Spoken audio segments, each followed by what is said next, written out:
Tratado de Psicologia Revolucionária. Samael Aun-Weor. Capítulo 27. O publicano e o fariseu.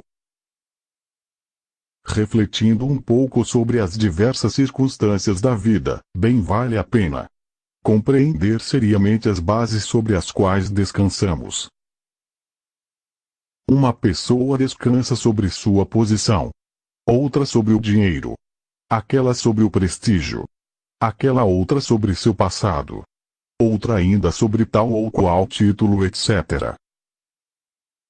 O mais curioso é que todos, sejamos ricos ou mendigos, necessitamos de todos e vivemos de todos, ainda que estejamos inflados de orgulho e vaidade.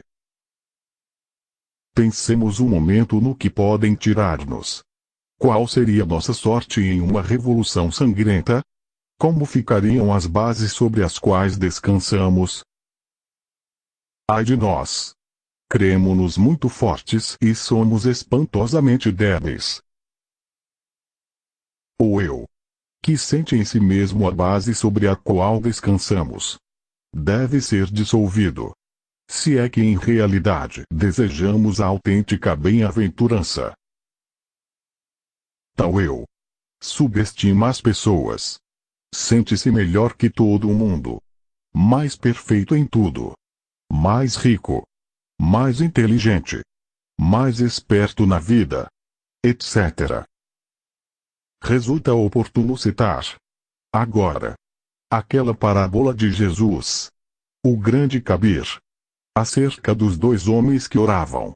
Foi dita para os que confiavam em si mesmos como justos e menosprezavam aos outros. Jesus, o Cristo, disse: subiram dois homens ao templo para orar. Um era fariseu, o outro publicano. O fariseu, de pé, orava consigo mesmo desta forma: graças te dou, ó Deus, que não sou como os demais homens, ladrões, injustos e adúlteros, nem como o publicano que está ali. Jejuo 2 vezes por semana e pago a 10ª parte dos meus lucros. O publicano, porém, mantendo-se à distância, não ousava sequer levantar os olhos ao céu, mas batia no peito, dizendo: ó Deus, sê propício a mim, pecador.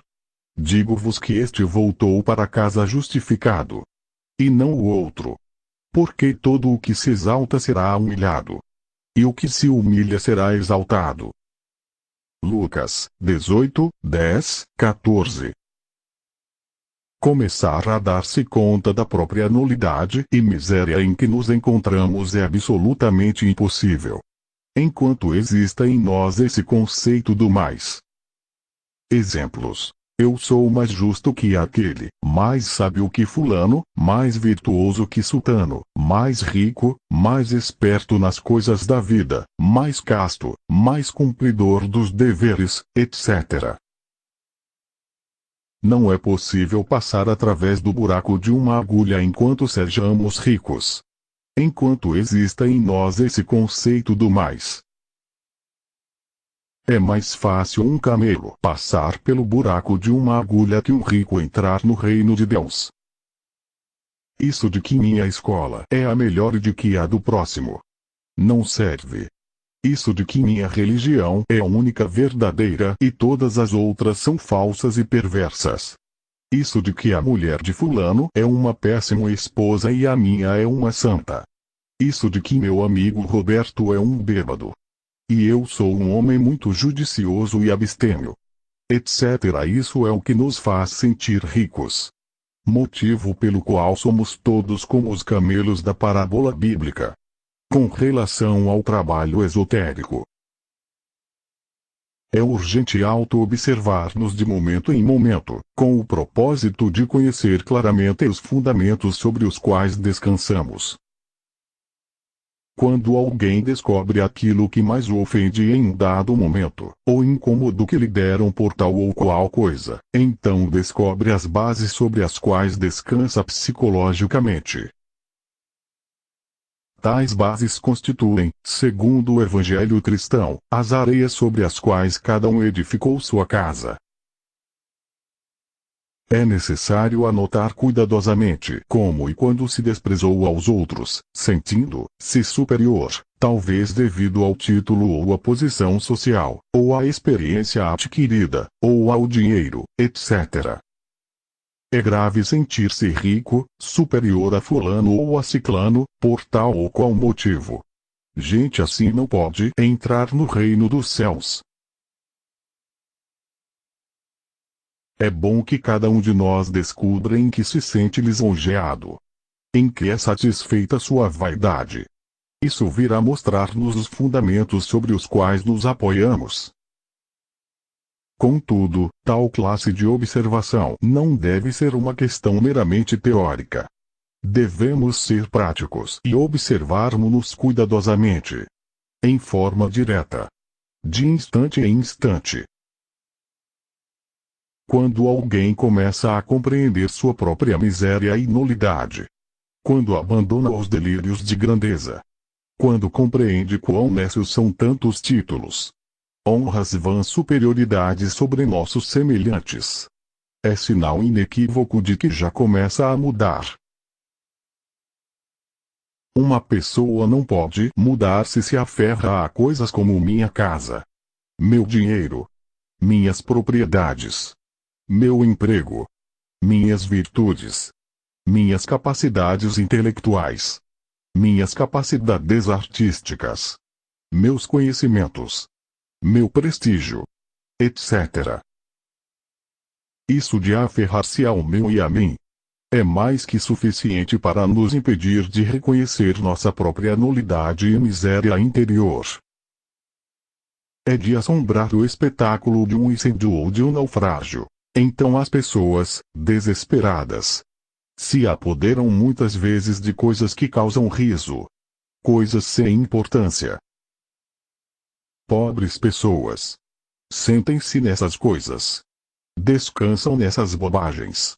Se apegam a isso que não tem a menor importância. Sentir a si mesmo por meio das coisas exteriores. Fundamentar-se nelas. Equivale a estar em um estado de absoluta inconsciência. O sentimento da seidade.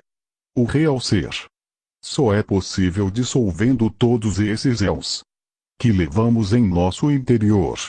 Antes, tal sentimento resulta absolutamente impossível. Desgraçadamente, os adoradores do eu não aceitam isto. Eles se creem deuses.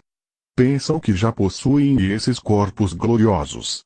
De que falara Paulo de Tarso? Supõem que o eu é divino. E não há quem lhes tire esses absurdos da cabeça. Não se sabe o que fazer com tais pessoas. Se lhes explica e não entendem. Sempre aferradas às areias às quais edificaram sua casa. Sempre metidas em seus dogmas. Seus caprichos. Suas necessidades. Se essas pessoas se auto-observassem seriamente, verificariam por si mesmas a doutrina dos muitos, descobririam dentro de si mesmas toda essa multiplicidade de pessoas ou eus que vivem em seu interior. Como poderia existir em nós o real sentimento de nosso verdadeiro ser? Quando esses eus estão sentindo por nós, pensando por nós. O mais grave de toda essa tragédia é que a pessoa pensa que está pensando, sente que está sentindo, quando, em realidade, é outro o que em um dado momento pensa com nosso martirizado cérebro e sente com nosso dolorido coração. Que infelizes somos! Quantas vezes cremos estar amando? E o que acontece é que outro dentro de nós, dentro de si mesmo, cheio de luxúria, utiliza o centro do coração. Somos uns desventurados. Confundimos a paixão animal com o amor. É contudo. É outro dentro de nós mesmos. Dentro de nossa personalidade. Quem passa por tais confusões? Todos pensamos que jamais pronunciaríamos aquelas palavras do fariseu na parábola bíblica. Deus, te dou graças porque não sou como os outros homens, etc. Não obstante, e ainda que pareça incrível, procedemos assim diariamente. O vendedor de carne no mercado diz: eu não sou como os outros açougueiros que vendem carne de má qualidade e exploram o povo. O vendedor de tecidos na loja exclama: eu não sou como os outros comerciantes que sabem roubar ao medir e que se enriqueceram. O vendedor de leite afirma: eu não sou como outros vendedores de leite, que o misturam com a água. Gosto de ser honrado. A senhora de casa comenta em uma visita o seguinte: eu não sou como fulana, que anda com outros homens. Graças a Deus sou pessoa decente e fiel a meu marido. Conclusão: os demais são malvados, injustos, adúlteros, ladrões e perversos. E cada um de nós é uma mansa ovelha, um santinho de chocolate, bom para servir de menino de ouro em alguma igreja. Quão nécios somos! Pensamos sempre que nunca fazemos essas bobagens e perversidades que vemos os outros fazerem, e por tal motivo chegamos à conclusão de que somos pessoas magníficas. Desgraçadamente, não vemos as bobagens e mesquinharias que fazemos. Existem momentos estranhos na vida em que a mente repousa, sem preocupações de espécie alguma. Quando a mente está quieta, quando a mente está em silêncio, então advém o novo. Em tais instantes é possível ver as bases, os fundamentos sobre os quais descansamos.